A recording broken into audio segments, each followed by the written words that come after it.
আসসালামু আলাইকুম ভিউয়ার্স, কেমন আছেন আপনারা সবাই? আশা করি ভালো। চলেন আজকে আমি আপনাদের সাথে চিকেন বিরিয়ানির রেসিপি শেয়ার করি।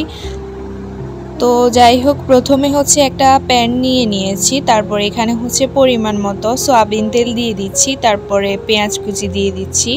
পেঁয়াজটাকে হচ্ছে বেরেস্তা করে নিব। এখানে আমি হচ্ছে 2 থেকে 3টা মাঝারি সাইজের পেঁয়াজ দিয়ে দিয়েছি। তো এখন এগুলোকে বেরেস্তা করে নিব। আশা করছি আপনাদের কাছে আজকের এই রেসিপিটা ভালো লাগবে। কেমন লেগেছে অবশ্যই কিন্তু কমেন্ট বক্সে কমেন্ট করে জানাবেন। আপনাদের অনেকের রিকোয়েস্ট থাকে, আমি যখন রিলস ভিডিওগুলো দিই তারপরে ছবি দিই, তখন আপনাদের রিকোয়েস্ট থাকে আমি যেন এগুলোর রেসিপি ভিডিওগুলো আপনাদের সাথে শেয়ার করি। তো যাই হোক, তাই আজকে হচ্ছে ভিডিও করে নিয়েছি এবং আপনাদের সাথেও শেয়ার করে নিচ্ছি। এখানে হচ্ছে মুরগিকে ম্যারিনেট করে নিয়েছে বলতে এখানে হলুদ, মরিচ আর লবণ দিয়ে হচ্ছে একটু মেখে নিয়েছে। তারপর এখানে হচ্ছে ভাজি করে নিচ্ছে, দেখতেই পারতেছেন।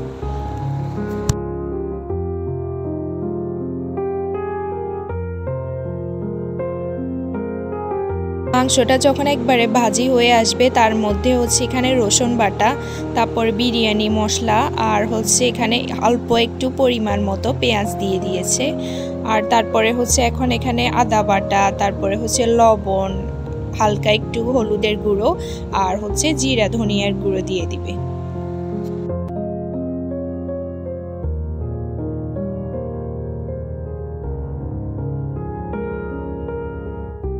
কিছু ভালোভাবে মিক্স করে নেওয়ার পর এখানে হচ্ছে আলু দিয়ে দিয়েছে। আর আলুটা কিন্তু আগে দিয়ে সিদ্ধ করে নিয়েছে।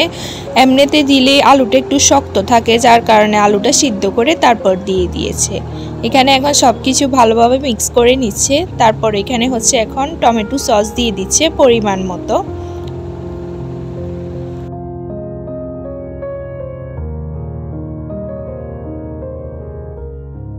তারপর এখানে এখন টক দই দিয়ে দিচ্ছে। তারপরে দিয়ে দিবে হচ্ছে কেওড়ার জল আর হচ্ছে গোলাপ জল।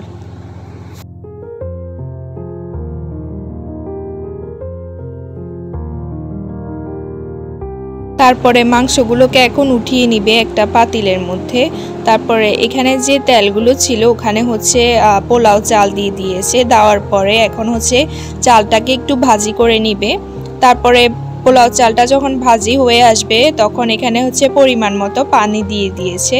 আচ্ছা, যারা নতুন আছেন তাদেরকে একটু বলে রাখি, 2 পট চাল দিলে 4 পট পানি দিবেন, চালের থেকে ডাবল পানি দিবেন এটাই। তো যাই হোক, এরপরে এখন লবণ দিয়ে দিচ্ছে স্বাদ মতো।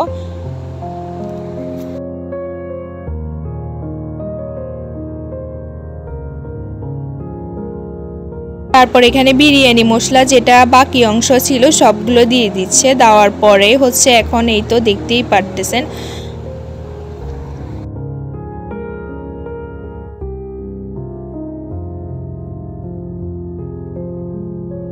তারপর এখানে হচ্ছে অল্প একটু গোলাপ জল আর একটু কেওড়ার জল দিয়ে দিচ্ছে, দেখতেই পারতেছেন। তারপরে সবকিছু ভালোভাবে মিক্স করে এখন রেখে দিবে। পানিটা একবারে কমে আসা পর্যন্ত অপেক্ষা করতে হবে। যাই হোক, আশা করছি আপনাদের কাছে আজকের এই রেসিপিটা ভালো লাগবে। কেমন লেগেছে অবশ্যই কিন্তু কমেন্ট বক্সে কমেন্ট করে জানাবেন। তো এর মধ্যে দুধ পাউডার দিয়ে এখন হচ্ছে ঢাকনা দিয়ে রেখে দিয়েছে। তারপরেই তো পানিটা একবারে যখন কমে এসেছে, এর মধ্যে হচ্ছে এখন মুরগির যে মাংসগুলো উঠিয়ে রেখেছে ওগুলো দিয়ে দিবে। আজকের এই ভিডিওতে যদি কোনো কিছু ভুল ত্রুটি করে থাকি ক্ষমা সুন্দর দৃষ্টিতে দেখবেন আপনারা। তারপর মাংসগুলো দিয়ে দেওয়ার পর ভালোভাবে মিক্স করে নিয়েছে আর উপর দিয়ে হচ্ছে একটু ঘি দিয়ে দিয়েছে। তারপর এখানে পেঁয়াজ বেরেস্তা যেগুলো করে রেখেছে সবগুলো দিয়ে দিচ্ছে। দিয়ে এখন এখানে উপরে কয়েকটা কাঁচামরিচ দিয়ে ঢাকনা দিয়ে রেখে দিবে। তো এই তো দেখতেই পারতেছেন ফাইনাল লুকটা। দেখতে যেমন সুন্দর হয়েছে, খেতেও মাশাআল্লাহ খুবই মজা হয়েছে। আপনারা ট্রাই করে দেখতে পারেন। আজকের মতো বিদায় নিচ্ছি। আল্লাহ হাফেজ।